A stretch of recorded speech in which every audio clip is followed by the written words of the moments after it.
Salut YouTube, bienvenue pour cette nouvelle vidéo. Une vidéo sur les finales. On va voir ce qu'on appelle une forteresse.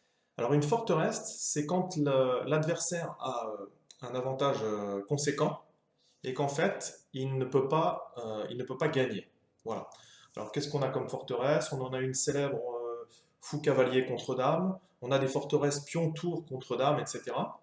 Celle qu'on va voir maintenant, je vous la montre parce que on la trouve assez fréquemment et elle est facile à retenir. Et puis c'est un bon moyen défensif quand on a quand on a un fou de moins. Ça peut être un bon moyen défensif. Donc ce qu'on va voir maintenant, c'est cette forteresse. Donc le matériel d'avance, c'est un fou d'avance et un pion, il faut que ce soit un pion tour. Voilà. L'autre chose, c'est qu'il faut aussi également que votre roi euh, protège la case de promotion. Voilà, donc maintenant on va voir une première position. On va voir qu'entre le fou contrôle la case de promotion du pion. Et ensuite on va voir la forteresse, c'est quand le fou n'est pas de la bonne couleur. Et quand il n'est pas de la couleur de la promotion, de la case de promotion, eh bien c'est nul à partir du moment où le roi protège. On va le voir maintenant. Et ensuite en troisième point, on verra ça doit être la 14e partie du match entre Carlsen et Karjakin. Karjakin s'en est servi pour pouvoir annuler dans cette partie. Voilà, c'est ce qu'on va voir maintenant. Donc maintenant ici, donc, je vous propose la solution de Scott Fish, hein, la plus courte pour lui. Ici, le roi va se rapprocher des cases de promotion, bien sûr. Et c'est parti maintenant, on avance en prenant l'opposition et le pion avance. Voilà, bon, il y a plein de possibilités, hein, c'est pas le problème, on fait juste attention de ne pas perdre ses pièces. Et on voit qu'ici, bah, le roi ne peut pas aller dans ce coin-là.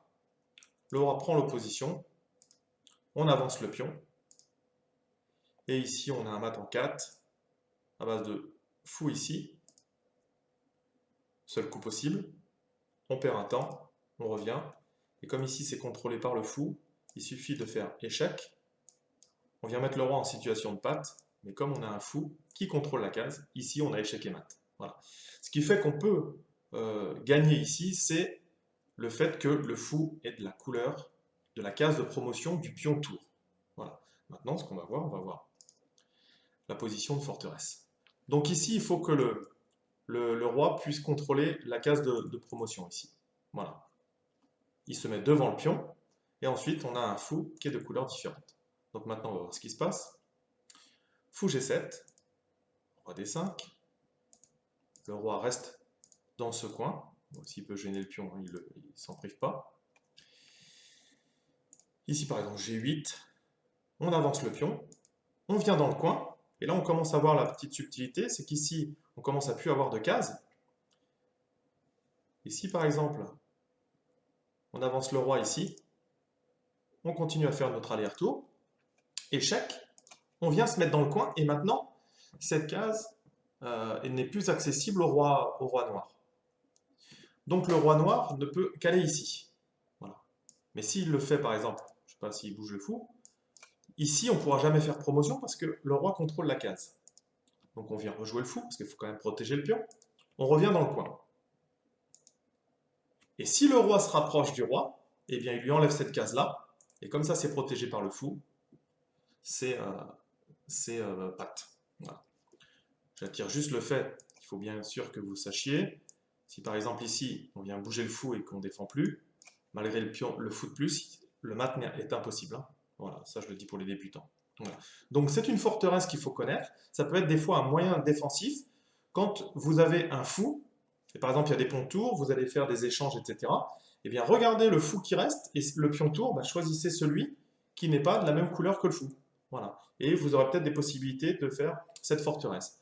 Moi j'avoue qu'en partie longue j'ai réussi à le placer, enfin il a fallu que j'évite par les subterfuges que mon adversaire le fasse, sinon la partie aurait été nulle. J'avais une pièce de plus pourtant, et j'avais des pions ailleurs, donc j'ai bien fait attention de ne pas garder de garder les bons pions. Et ce qu'on va voir maintenant, c'est la partie entre Carlsen et Karjakin. Voilà. Il y a d'autres positions de forteresse avec s'il reste des pions de chaque côté. Je vous les montrerai dans une prochaine vidéo. Voilà. Donc là, ce qu'il faut savoir, c'est dans la position initiale, quand le roi contrôle la case de promotion et que le fou n'est pas de la case, si c'est un pion tour, on peut faire une forteresse. Cette position, c'est une position, ce qu'on appelle nulle théorique. Allez, on passe maintenant à la partie de Carlsen et de Karjakin. Ici, bon, Karjakin savait ce qu'il faisait, il vient de sacrifier le pion H, il vient de pousser ici, et Carlsen a repris en H5.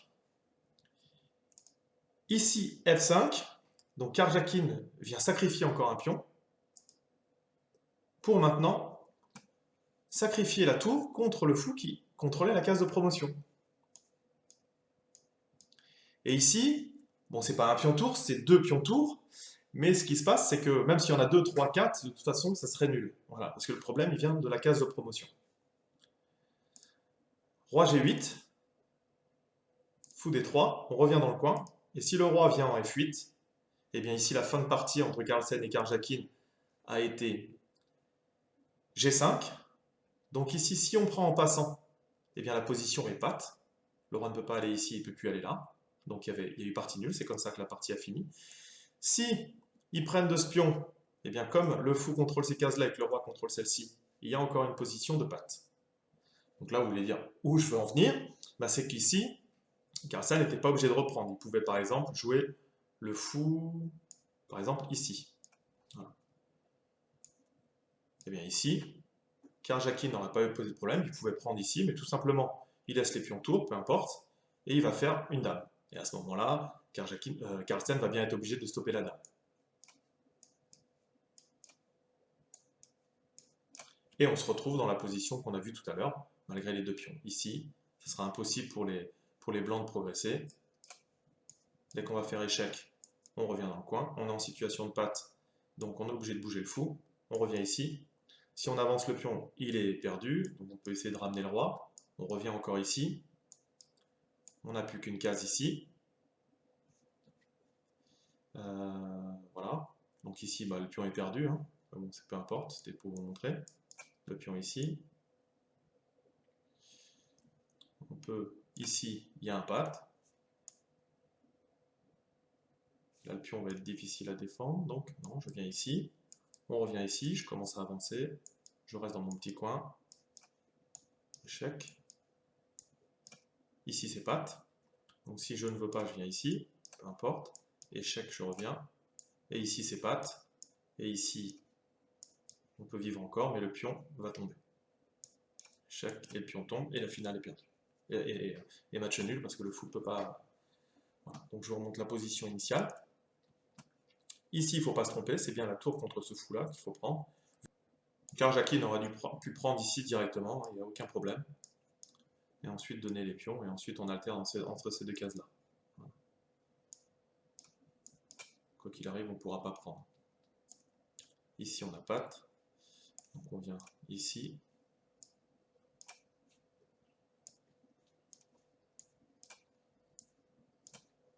Et ici, on se retrouve avec la position de Carlsen.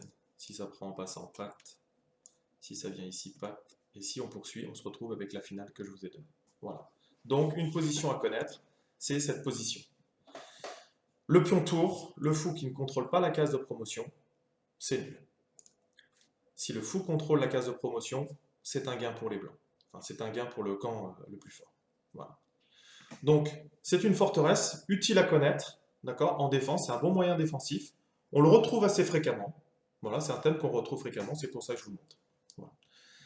N'hésitez pas à regarder la playlist sur les finales, d'accord. J'ai fait à peu près une vingtaine de vidéos sur les finales. Si vous voulez progresser, ensuite pouvoir utiliser le module de practice de Lichess pour vous entraîner, c'est le B.A.B.A. que vous devez connaître, surtout en finale de pion. On commence à rentrer un petit peu dans les trucs un petit peu plus complexes. La première que je vous montre, eh bien, c'est cette forteresse. En attendant, je vous rappelle le site internet www.chesstrainer2000.com. L'équipe Lichess, si vous avez des questions, vous pouvez me donner vos parties analysées, je le fais de temps en temps. Et puis si vous voulez jouer une partie, j'accepte avec plaisir. Facebook, Twitter, si vous voulez être au courant des dernières vidéos que je sors. N'hésitez pas à vous abonner, à liker, à donner des commentaires. Voilà. Merci encore d'avoir suivi cette vidéo. Travaillez bien et à bientôt. Ciao.